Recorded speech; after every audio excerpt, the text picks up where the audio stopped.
ഓം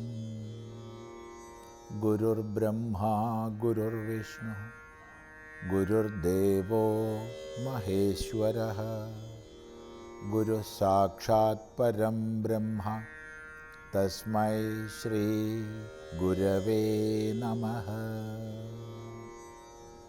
ഓം സദാശിവസമാരംഭാം ശങ്കരാചാര്യമധ്യമാം അസ്മദാചാര്യപര്യന്താം വന്ദേ ഗുരുപരമ്പരാം.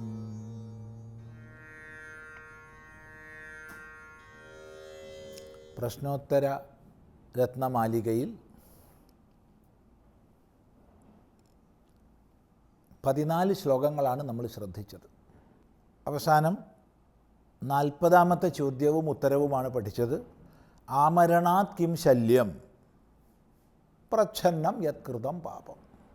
തുടർന്ന് കുത്ര വിധേയോ യത്നോ വിദ്യാഭ്യാസേ സദൗഷധേ ദാനേ അവധീരണാക്വകാര്യ ഖലപരയോഷിത് പരധനേഷു. കുത്ര വിധേയോ യത്നോ വിദ്യാഭ്യാസേ സദൗഷധേ ദാനേ അവധീരണാക്വകാര്യ ഖലപരയോഷിത് പരധനേഷു.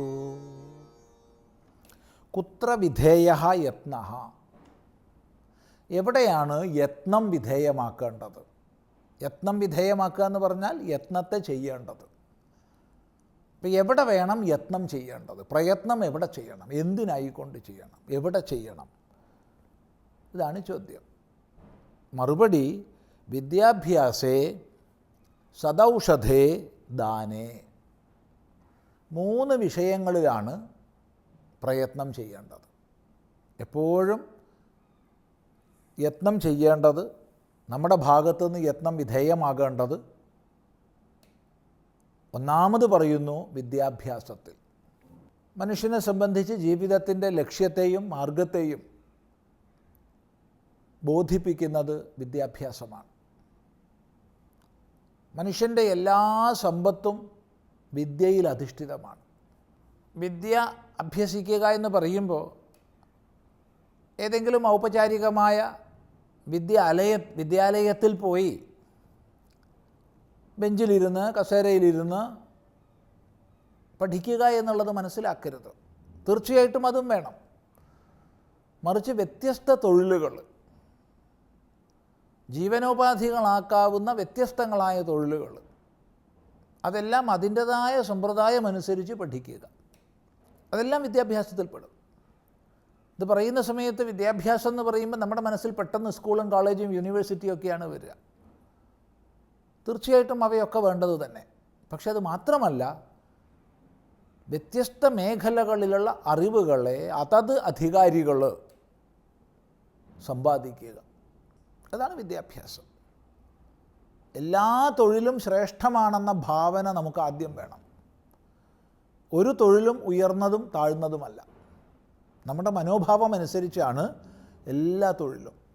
തൊഴിലുകളെല്ലാം വരുന്നത് ജീവിതത്തിൻ്റെ മാർഗം എന്നുള്ള തലത്തിലാണ്. ഇപ്പോൾ ലക്ഷ്യത്തെ സംബന്ധിച്ചും മാർഗത്തെ സംബന്ധിച്ചും ശരിയായ കാഴ്ചപ്പാട് നമുക്ക് നൽകുന്നത് എന്തോ അതാണ് വിദ്യ. ആത്യന്തികമായ മുക്തിക്ക് ഹേതുവാണ് വിദ്യ. വ്യാവഹാരികമായി ധർമ്മമാർഗത്തിൽ ജീവിക്കാൻ മാർഗമരുളുന്നതും വിദ്യ തന്നെ. ഈ വിദ്യാഭ്യാസമാണ് ആദ്യം തന്നെ നമ്മൾ പ്രയത്നിക്കേണ്ടുന്ന മേഖല. രണ്ടാമത് പറയുകയാണ് സദൗഷധേ, ശരിയായ ഔഷധ പ്രയോഗം. നമുക്ക് ധർമാചരണത്തിനുള്ള സാധനമാണ് ഈ ശരീരം. അതുകൊണ്ട് തന്നെ ശരീരം വേണ്ടതുപോലെ പരിപാലിക്കപ്പെടണം. തീർച്ചയായിട്ടും ദോഷങ്ങളുടെ വിഷമം കൊണ്ട് രോഗങ്ങൾ വരും. മറ്റ് ബാഹ്യങ്ങളായ കാരണങ്ങളെ കൊണ്ടും രോഗങ്ങൾ വരും. രോഗങ്ങൾ വരുമ്പോൾ ശരിയായ ചികിത്സ ചെയ്തേ മതിയാവും.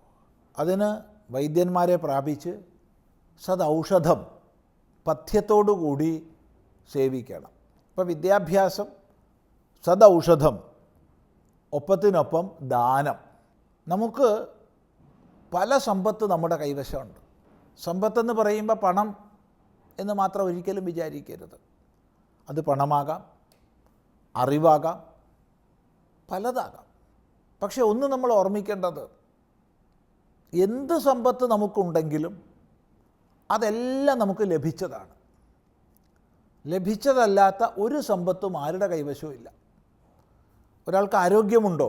അത് ലഭിച്ചതാണ്. ഒരാൾക്ക് വിദ്യയുണ്ടോ? അത് ലഭിച്ചതാണ്. ധനമുണ്ടോ? ലഭിച്ചതാണ്.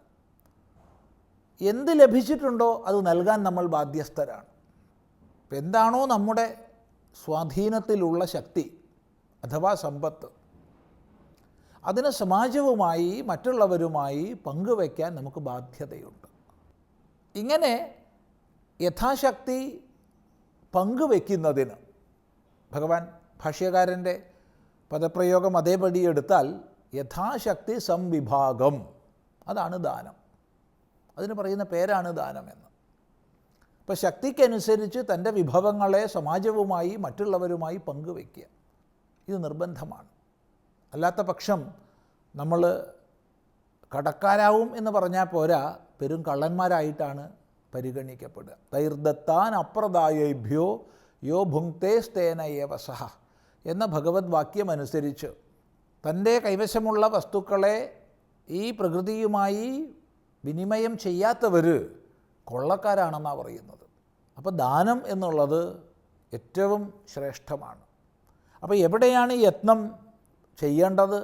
വിദ്യാഭ്യാസത്തിൽ, സദൗഷധ പ്രയോഗത്തിൽ, അതുപോലെ ദാനത്തിൽ എന്നാണ് മറുപടി. അവധീരണ ക്വ കാര്യ, ക്വ എവിടെ, എവിടെയാണ് അവധീരണ ചെയ്യേണ്ടത്? അവധീരണ ചെയ്യുക എന്ന് പറഞ്ഞാൽ അവഗണിക്കുക, അവജ്ഞ ചെയ്യുക, ഒഴിവാക്കുക. അപ്പം നമ്മൾ എവിടെയൊക്കെ അവഗണന ചെയ്യണം, അല്ലെങ്കിൽ എവിടെ നമ്മൾ ഉപേക്ഷ ചെയ്യണം? ഇതാണ് ചോദ്യം. അതിന് മറുപടി പറയുന്നത് ഖല പരയോഷിത് പരധനേഷു, ഖലന്മാരിലും പരയോഷിത്തിലും പരധനത്തിലും. യോഷിത് എന്ന് പറഞ്ഞാൽ സ്ത്രീ എന്നർത്ഥം. അപ്പോൾ ഖലന്മാർ, ദുഷ്ടന്മാർ, പരസ്ത്രീകൾ, പരധനങ്ങൾ, ഇവയിലാണ് അവഗണന ചെയ്യേണ്ടത്.